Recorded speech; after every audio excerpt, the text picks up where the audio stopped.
welcome to Fairview International Schools. With me today is Mr. Ahnaf Rahman, and he's one of our alumni who was here at Fairview a little while ago. There are some really amazing nuggets that I hope you, the viewer, are going to hear from all of this, and I want to really have you particularly listen to his special brand of how he navigates life. He always struck me in school as he's a smart guy, but there's a lot of smart guys out there.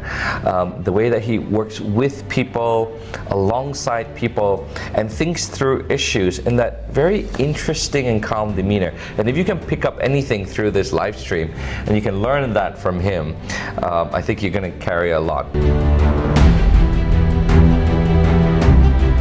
Ahnaf, can you introduce to us, what are you doing right now? And tell us a little bit as well about how you arrive at this point from that sort of tertiary angle as well. Absolutely. Thank you so much, Dr. Vincent, for such a warm and kind introduction. Hello, everyone. My name is Ahnaf Rahman. I recently graduated from the University of Toronto with a Bachelor in Business Administration. I'll be starting a full-time role as a private equity analyst at a startup in Toronto, Canada, where I'm based. I studied in Fairview for 9 years. I joined as a P5 student in 2012, stayed here throughout PYP, MYP, DP as well, graduated in 2021. Had a phenomenal time here. You're not getting away, you're telling us what your score in the DP was. Scored a 45 on 45 in DP. Perfect score. Thank you, Dr. Vincent. But I think carried a lot of lessons with me through my time in Fairview, and especially during the DP, which made the last 4 years at the University of Toronto very memorable. So, very grateful for this experience. When you went to university, tell us about what university was like. And what did it match your expectations? What did you gain? Just a little bit about that. Yeah, absolutely. So, university was very far away. Have no family in Canada. Everyone was and still is based in Malaysia. So, felt very foreign in terms of what was around me. But in terms of the challenge, the academic rigor, that felt surprisingly easier than expected. And that is, I would say, 100% thanks to the IB Diploma. A lot of what we were taught in terms of the content directly translated to the first year curriculum. Now, it's not just the content itself, the skills that we learned, the presentation skills, the communication skills, the analytical skills. This went hand in hand with what was expected from us in first year. And so throughout first year, I felt like I had a significant advantage over my classmates who had not completed the IB Diploma. And I'm not saying this, of course, there's this special Fairview flavor, but this experience was consistent across all my friends who did the IB Diploma from around the world. So earlier today I was sharing with a few folks from M5 and DP about my friends who did the IB Diploma from Brazil, from Saudi Arabia, and so on. And we had such similar yet different experiences, and all of this came together for a first year that felt surprisingly easy.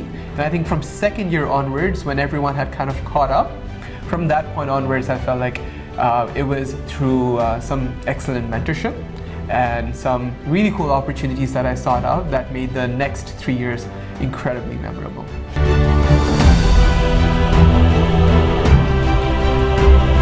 Can you give us some explicit examples of what advantages you felt you have contrasted with the challenges that your peers from other pre-universities faced?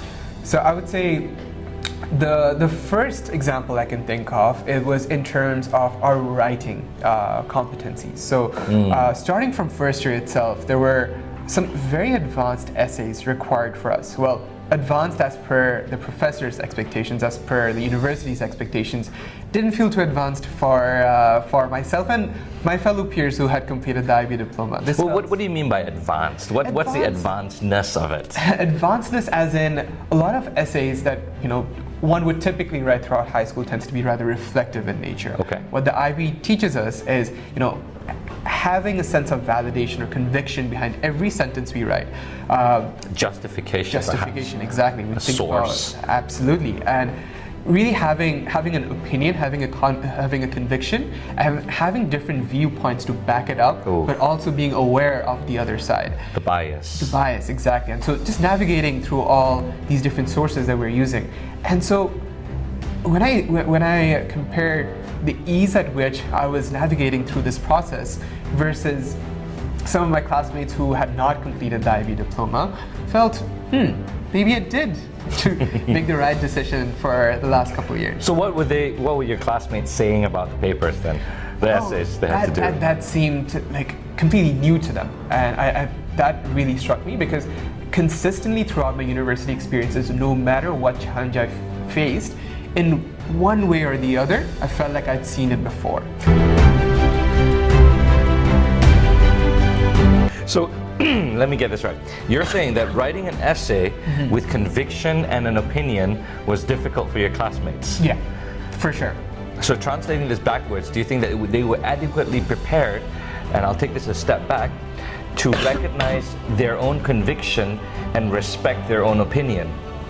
I suppose, there could be multiple answers to this, but I suppose perhaps their education prior to university did not give that sense of confidence. I think the IB diploma, and especially doing it at Fairview, gave me that confidence to explore my intellectual interests.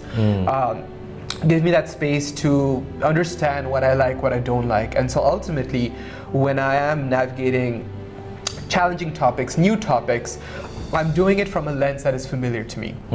In a way that I've seen it before, I've experienced it. And so it all feels somehow familiar and doesn't feel that difficult.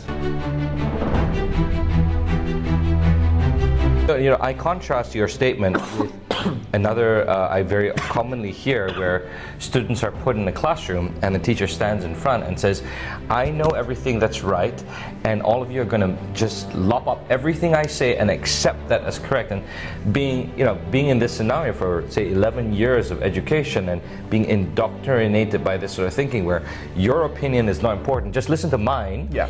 And then we take that scenario and we contrast that with what you said where students go, wait, I have to tell you my opinion? But what about your opinion, teacher? Shouldn't I be saying your opinion? And you can see how the dots start connecting together there already. In university, participation matters a lot. And participating in a 1,000-person lecture hall is, like doing it for the first time, you can imagine is pretty bizarre. Yeah. And so when I think about my experience in Fairview for 9 years, my teachers constantly challenged me to raise my hands, share my views, and be confident about it. Didn't come naturally to me, for sure, but over time, that competency was developed. And so in university, when I am in that 1,000-person lecture hall and the professor asks a question, I'm no longer scared to raise my hand, to share my view, to have my view countered, but again, have that confidence that I can counter back. What system or curriculum did you come from before you arrived in the IB? I want to just contrast, like you said you had challenges when you first came in, so what curriculum did you come from before you came in? Let's start with that one first. Yeah, so I'm born and raised in Bangladesh, Dhaka, Bangladesh, and over there it was the English medium Bangladeshi curriculum that works towards the Cambridge IGCSE. So that's the curriculum I was in till grade 2. And then we pivoted to Fairview. How did the theory of knowledge then weave into this conversation? Because for those who don't know, the DP program has one unique class. It's called the theory of knowledge, where you're asked to constantly examine your viewpoints, challenge opinions, and present your ideas in a concrete way. Now, if you keep on doing this for 100 hours, something happens to your head. And I want to see how that plays in with what you just shared about the opinions, that preparation. And I want you to extend that to work. How does this work? How does this translate to work now then? Yeah, absolutely. So the fundamental way I think about TOK is it is how we know what we know.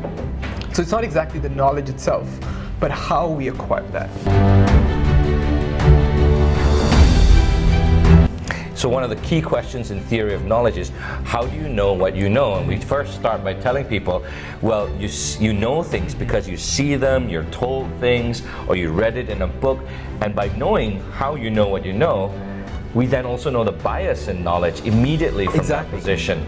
So being aware of certain biases and navigating that is very important. And so when I talk about having a stance and really defending that in a lecture hall context, understanding where you're getting that source of conviction, understanding where the other person is getting it from, because I think listening is also very important, and I'll be happy to share more about that later on. Having that sense of conviction in terms of where you're getting this information and where the other person is getting it from, you then are able to weave things in a lot better, and then when you are countering back, becomes a lot easier. So I think it was more of a way of thinking that emerged out of the IB diploma, and I thought that eventually made my transition from the lecture halls to the workplace a lot smoother as well. Where your bosses are asking for your opinion and stuff. Absolutely, because I think when I thought about how university internships would look like, thought it would be mundane administrative tasks, but it really wasn't like that. It really wasn't like that. It was a lot of, what do you think about the problem? What do you solve? And the typical answer that they would expect was, what would an 18, 19-year-old know? They would say, I don't know, and just move on. But having like a framework of thinking certainly helped. And so I was able to build these views and share them. So for example, my first internship was at KPMG.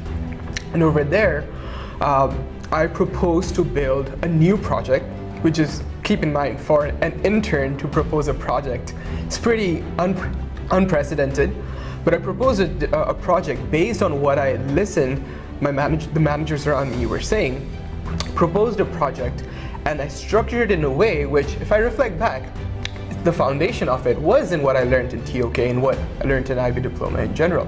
So thankfully that project worked out, was able to pitch it successfully, develop it, implement it. But then again, if I didn't have the courage to step up, to structure my thinking in a way and really present that, none of that would have happened.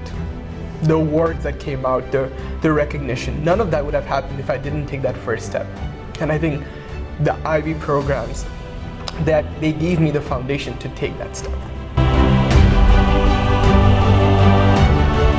You left us talking about skills, and I want to just narrow down on some skills here and how do they translate, but how does it actually translate? Can you isolate and give us an example of a skill that you learned, and how was it taught to you in school? How did you experience it? How did you develop it?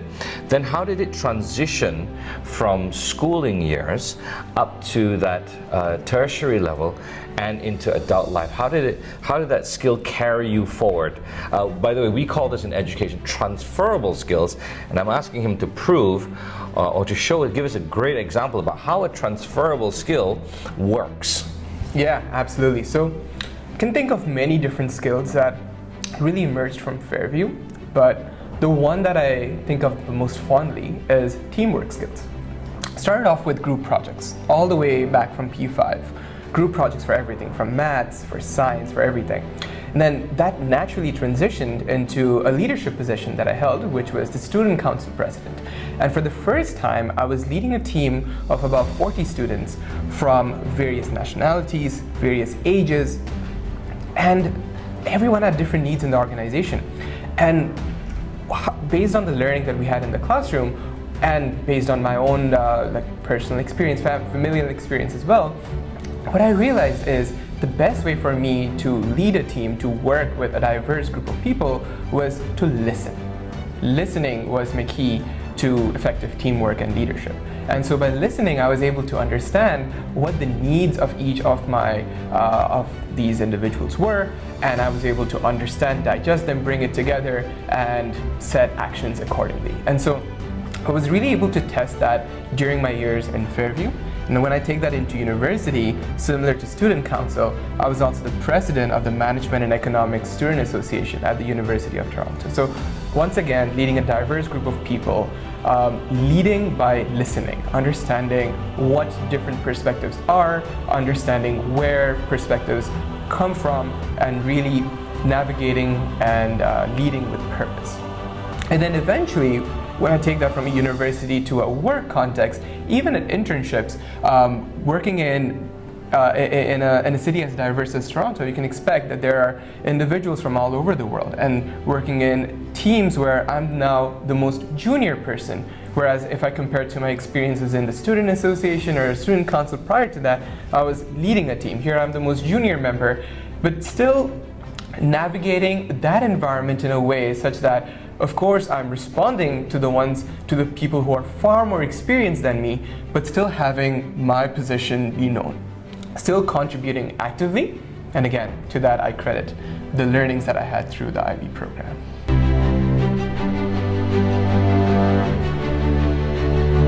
What are you deeply passionate about?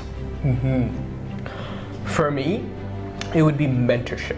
Mentorship has played an immense role going from school to university, finding my way around university and beyond. My first two mentors were my parents, my mom and dad. They taught me a lot, not only in terms of what is known, but also the unspoken truths, maybe what is not written.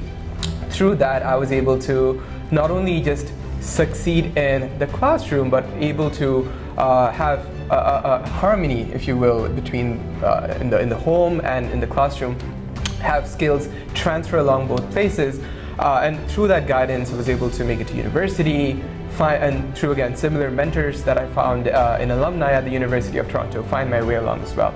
And so what mentorship has taught me is that, when we talk about these sessions or articles or stuff we see online, it often talks about the successes of people, and I feel the real value of mentorship is people are vulnerable to share maybe what didn't go as well, and from there you learn what mistakes to avoid, what steps you probably should double down on, and those advices, those guidance has been instrumental for me, and that's something I want to commit to continue to be a good mentee, but as I grow up, of course, be a good mentor back as well. Excellent.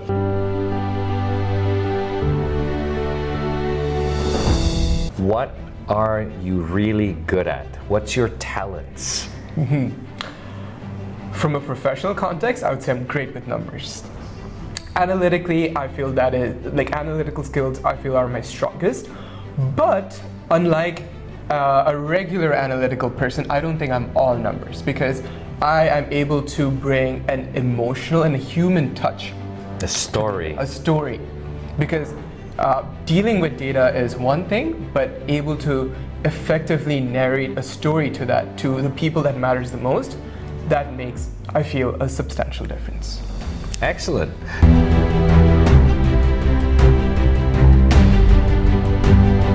What drives your economic engine, or what can I be paid for? What's that future look like for you? Yeah, absolutely. So, deeply passionate about technology, about software. I would love to run my own software company, but also invest in others as well.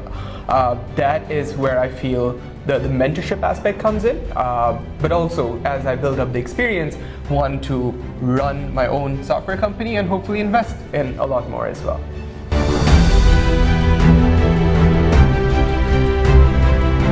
What great big purpose can you dedicate the next 10 years of your life to solving?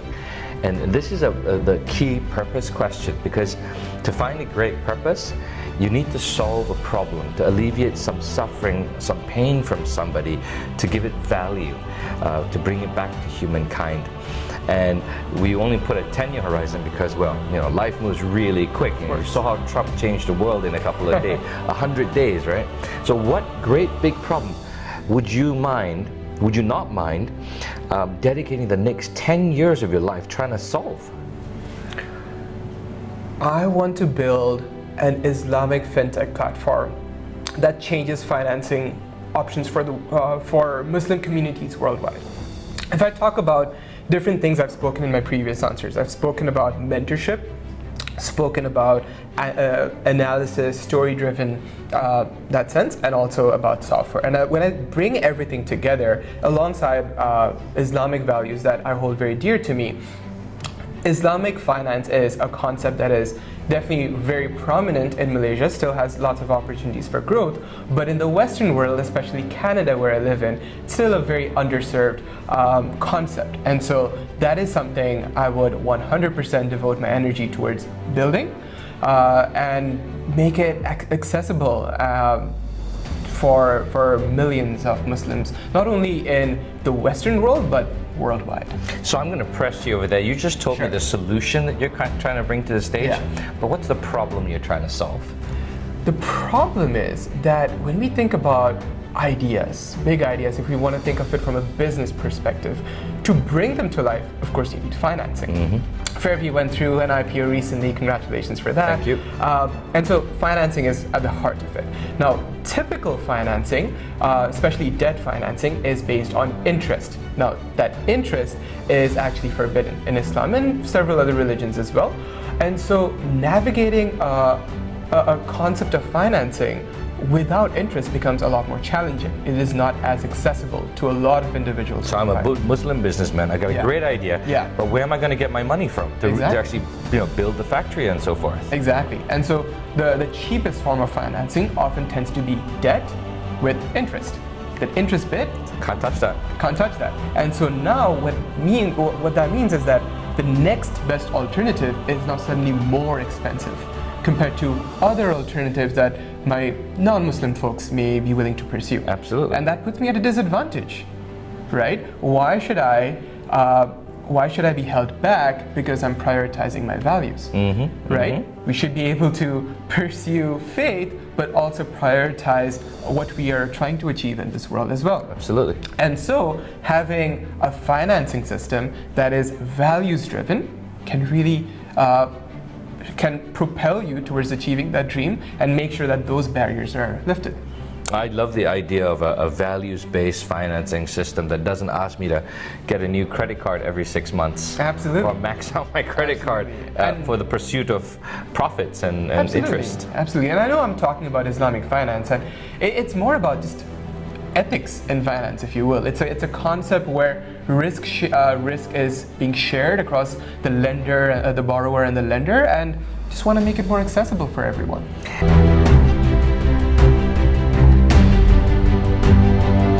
And here's the side question, the curveball for you. How did your experience at Fairview shape this? Where did these inspirations draw from, and did Fairview play a part in all of this? Yeah, absolutely. I think about some of the projects that I was fortunate to be a part of and lead as well. One of the projects that I think about is Faircare. It's a platform I built where I connected students with top NGOs across Kuala Lumpur for meaningful volunteering activities. What did that platform strive to do? Like the fundamentals of it were to create a platform which makes both parties access each other easily, right? And so now I'm talking about Islamic finance and making it easier for people. It's the same thing.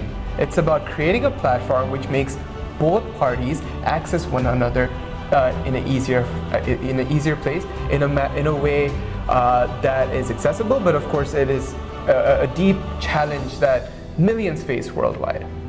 Absolutely. I think you were democratizing the ability of people to perform good deeds or community service back then, and once again you're democratizing finance. Exactly. Both very similar sort of underlying threads running through it. Very nice to hear.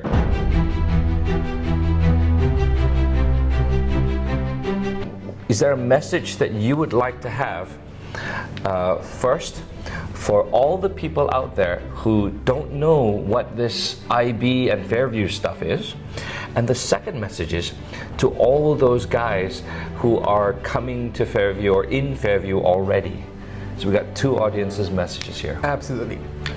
The first group of folks who may not know as much about the IB, I would say give it a shot. Learn about it.